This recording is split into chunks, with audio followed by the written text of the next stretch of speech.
দর্শক স্বাগত জানাচ্ছি যমুনা টেলিভিশনের নিয়মিত আয়োজন প্রবাসী বাংলাদেশে। বিশ্বের বিভিন্ন প্রান্তে থাকা প্রবাসীদের খবর নিয়ে আপনাদের সাথে আছি আমি আহমেদ রেজা। যুক্তরাষ্ট্র সফর শেষে লন্ডন পৌঁছেছেন প্রধানমন্ত্রী শেখ হাসিনা। এ সময় বিমানবন্দরে প্রধানমন্ত্রীকে স্বাগত জানিয়েছেন লন্ডনে নিযুক্ত বাংলাদেশের হাই কমিশনার সাইদা মুনা তাসনিম। শনিবার স্থানীয় সময় বেলা 11:30টার দিকে প্রধানমন্ত্রী ও তার সফর সঙ্গীদের নিয়ে ব্রিটিশ এয়ারওয়েজের একটি ফ্লাইট হিথ্রো বিমানবন্দর পৌঁছায়।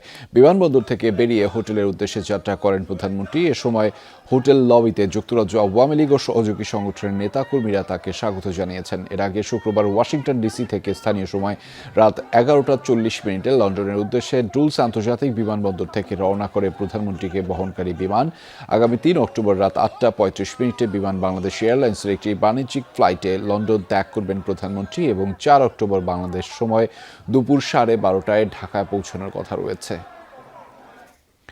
যুক্তরাষ্ট্র আরও স্যাংশন দিতেই পারে, এটা তাদের ইচ্ছে।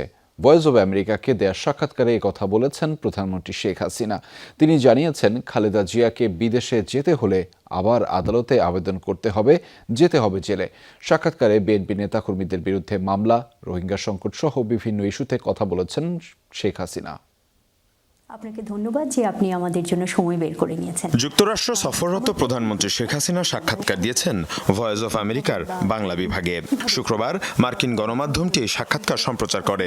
সেখানে প্রধানমন্ত্রী বাংলাদেশের চলমান রাজনৈতিক পরিস্থিতি সহ বিভিন্ন ইস্যুতে কথা বলেন। গুরুত্ব পায় মার্কিন নিষেধাজ্ঞা, বিএনপি চেয়ারপারসনের বিদেশে চিকিৎসা, তত্ত্বাবধায়ক সরকার সহ বিভিন্ন বিষয়। আমরা যেমন ঘর করে দেওয়া। এ সময় মার্কিন ভিসা নিষেধাজ্ঞার বিষয়ে প্রশ্ন তোলেন প্রধানমন্ত্রী শেখ হাসিনা। একটা ইলেকশন অবাধ, নিরপেক্ষ, সুষ্ঠু হবে, এটা তো আমাদেরই দাবি ছিল এবং আন্দোলন করে আমরাই সেটা প্রতিষ্ঠিত করেছি। তা আজকে এখন তারা স্যাংশন দিচ্ছে, আরও স্যাংশন দেবে, দিতে পারে, এটা তাদের ইচ্ছা। কিন্তু আমার দেশের মানুষের যে অধিকার, তাদের ভোটের অধিকার, তাদের ভাতের অধিকার, তাদের বেঁচে থাকার অধিকার, তাদের শিক্ষা দীক্ষা, সকল মৌলিক অধিকারগুলি কিন্তু আমরা নিশ্চিত করেছি।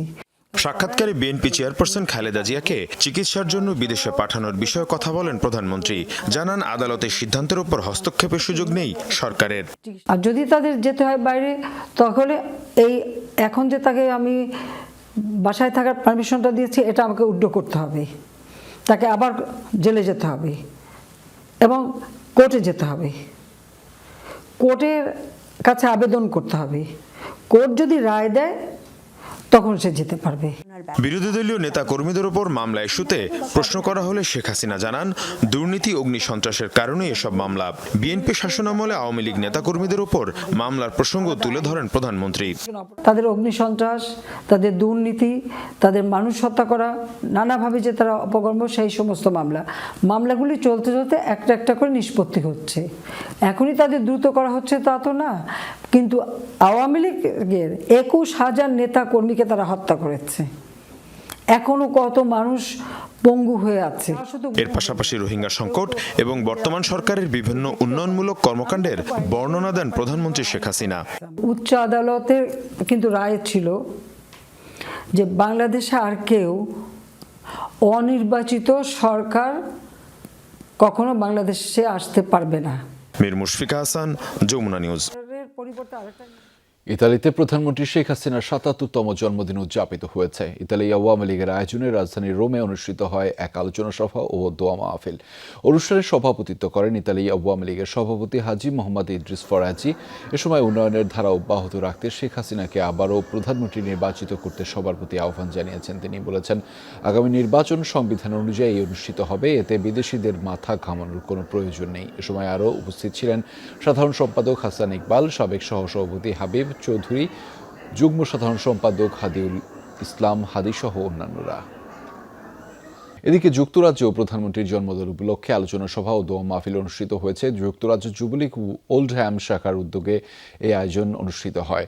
সভায় বক্তারা বলেন, শেখ হাসিনা বাংলাদেশের একজন সফল প্রধানমন্ত্রী। তার নেতৃত্বে অর্থনীতির প্রতিটি সূচকে বাংলাদেশ এগিয়ে যাচ্ছে।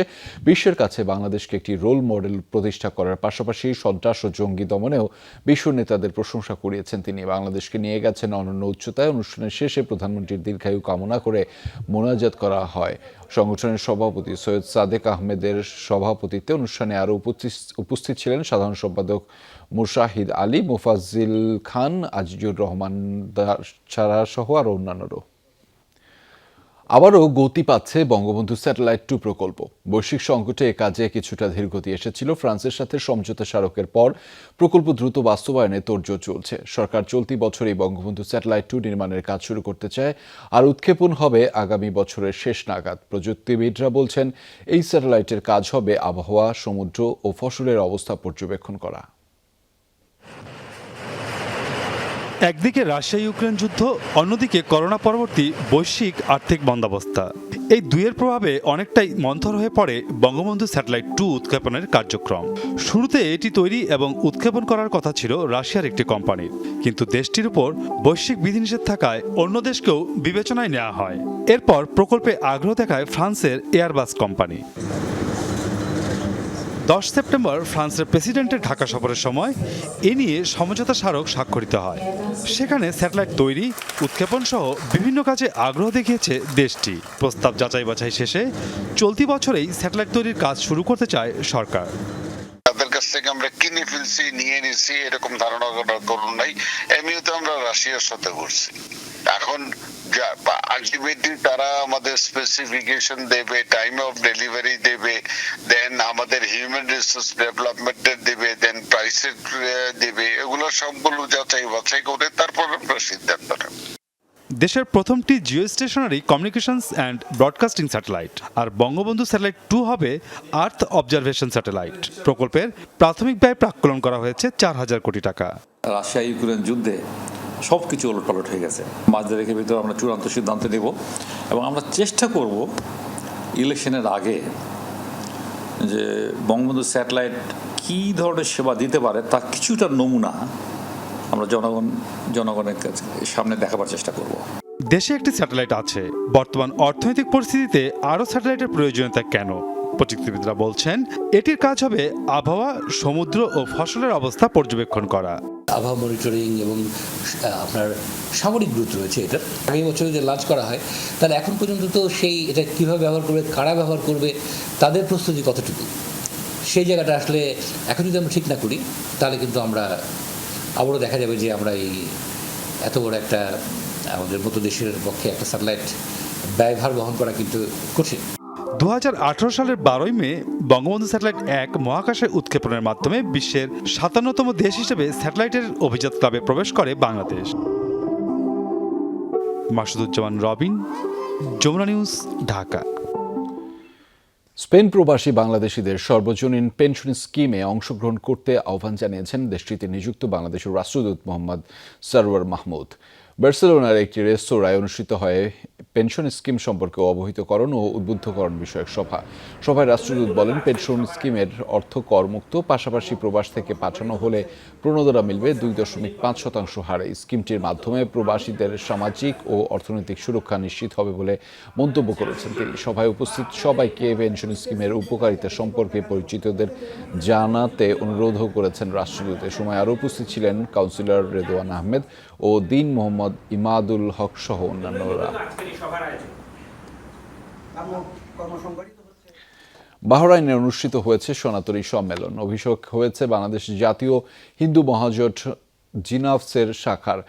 শুক্রবার দেশটির রাজধানী মানামার একটি অভিজাত হোটেলে এই অনুষ্ঠানের আয়োজন করা হয়। অনুষ্ঠানে সংগঠনের নতুন কমিটি ঘোষণা করা হয়। এখানে সদস্য বিশিষ্ট এই কমিটির মেয়াদ 2 বছর। এতে সভাপতি নির্বাচিত হন রজত পাল, সাধারণ সম্পাদক নির্বাচিত হন শান্ত সূত্রধর এবং সাংগঠনিক সম্পাদক নির্বাচিত হন শঙ্কর দাস। অনুষ্ঠানের প্রধান অতিথি ছিলেন বাংলাদেশ দূতাবাসের 3য় সচিব মোহাম্মদ আসির উদ্দিন। এ সময় আরও উপস্থিত ছিলেন বাহরাইন হিন্দু মহাজোটের প্রতিষ্ঠাতা সভাপতি সুকুমার যিশু, বকুল সূত্রধর, অনুকূল দেবনাথ, বিষ্ণুপদ দেব সহ অন্যান্যরা।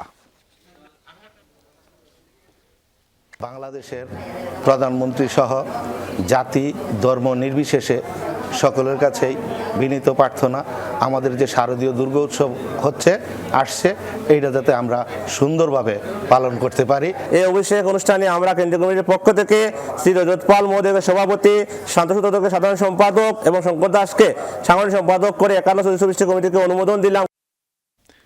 পাকিস্তানের বেলুচিস্তানে ঈদে মিলাদুন্নবীর জশ্নের জুলুসে বোমা হামলার রেশ কাটতে না কাটতে আরও একটি মসজিদে আত্মঘাতী হামলা চালানো হয়েছে। শুক্রবার খাইবার পাখতুনখোয়ার ওই হামলা হয়। কর্তৃপক্ষ জানিয়েছে প্রদেশটির হানজু শহরের একটি মসজিদে চালানো হামলায় প্রাণ গেছে 5 জনের। ঈদে মিলাদুন্নবীর আলোচনা সভা চলছিল মসজিদটিতে।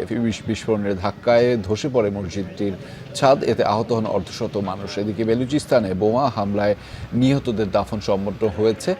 শোক আর আহাজারি চলছে নিহতদের পরিবারে। শুক্রবারের ওই ঘটনায় প্রাণ গেছে 52 জনের, আহত হয়েছেন প্রায় 150 মানুষ। আলফালাহ এলাকায় জুমার নামাজের পর আয়োজন করা হয় জুলুসের। র্যালিটি কিছুটা অগ্রসর হওয়ার পরেই শক্তিশালী বোমার বিস্ফোরণ ঘটায় হামলাকারীরা।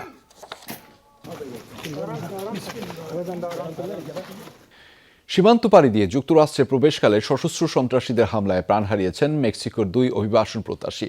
শুক্রবার ক্যালিফোর্নিয়া সীমান্তের এই ঘটনায় গুরুতর আহত হয়েছেন আরও 3 জন। এ তথ্য নিশ্চিত করেছে মেক্সিকোর ন্যাশনাল মাইগ্রেন্ট ইনস্টিটিউট। জানিয়েছে সিমান্ত পেরোনোর সময় বন্দুকধারীর হামলায় প্রাণ হারিয়েছেন তারা। সে সময় ঘটনাস্থল থেকে পালিয়ে প্রাণে বাঁচেন অন্তত 11 আশ্রয় প্রার্থী। সহিংসতার তথ্য পেয়ে ঘটনাস্থলে গিয়ে 2 জনের লাশ উদ্ধার করে পুলিশ। এই ঘটনায় 2 নারী সহ আহতরা হাসপাতালে চিকিৎসাধীন রয়েছেন। তবে সশস্ত্র হামলা কারা চালিয়েছে সে বিষয়ে এখনও নিশ্চিত হতে পারেনি প্রশাসন। রহস্য উদ্ঘাটনে চলছে তদন্ত।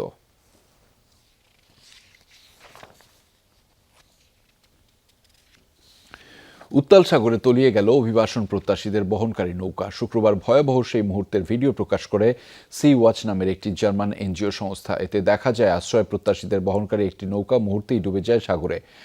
এ সময় নৌযানটিতে থাকা মানুষজন চিৎকার করতে করতে হাবুডুবু খাচ্ছে। ধারণা করা হচ্ছে আরেকটি নৌকার সাথে ধাক্কা খেয়ে ডুবে যায় সেটি। তবে ওই ঘটনায় কতজনের প্রাণহানি হয়েছে সে বিষয়ে নিশ্চিতভাবে কিছু জানা যায়নি। ছোট্ট নৌকাটিতে 50 জনের বেশি মানুষ ছিল বলে জানিয়েছে সংস্থাটি। বড় নৌযানটি লিবিয়ার টহল বোট বলে উল্লেখ করা হয়েছে।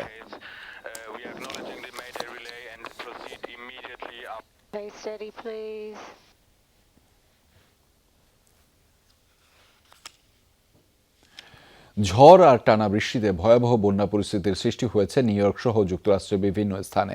শুক্রবারও রাতভর বৃষ্টি হয় শহর জুড়ে। এখন পর্যন্ত 7 ইঞ্চি বৃষ্টিপাত রেকর্ড করা হয়েছে। এতে তলিয়ে গেছে প্রধান সড়ক, সাবওয়ে, সিটি পার্ক সহ বিস্তীর্ণ এলাকা। কর্তৃপক্ষ জানিয়েছে নিউ ইয়র্ক মূলত সপ্তাহখানেক ধরেই বৃষ্টি হচ্ছে। তবে বৃহস্পতিবার থেকে টানা বৃষ্টি হওয়ায় সৃষ্টি হয়েছে বন্যার। শহরের অন্তত 4টি সাবওয়ে লাইন সম্পূর্ণ বন্ধ করে দেওয়া হয়েছে। আংশিক স্থগিত করা হয়েছে আরও 12টি লাইন। নিউ ইয়র্ক পুলিশের বিভাগের পক্ষ থেকে বিভিন্ন সড়ক বন্ধ করে দেওয়ার কথা জানানো হয়েছে। সাবওয়ে লাইনের পাশাপাশি বন্ধ কমিউটার রেল সেবাও। এ পরিস্থিতিতে জারি করা হয়েছে জরুরি অবস্থা। New York city, long island এবং হাডসন ভ্যালির বাসিন্দাদের সতর্ক থাকতে বলা হয়েছে। বাসিন্দাদের দ্রুত উঁচু এলাকায় আশ্রয় নেওয়ার পরামর্শ দিয়েছে কর্তৃপক্ষ।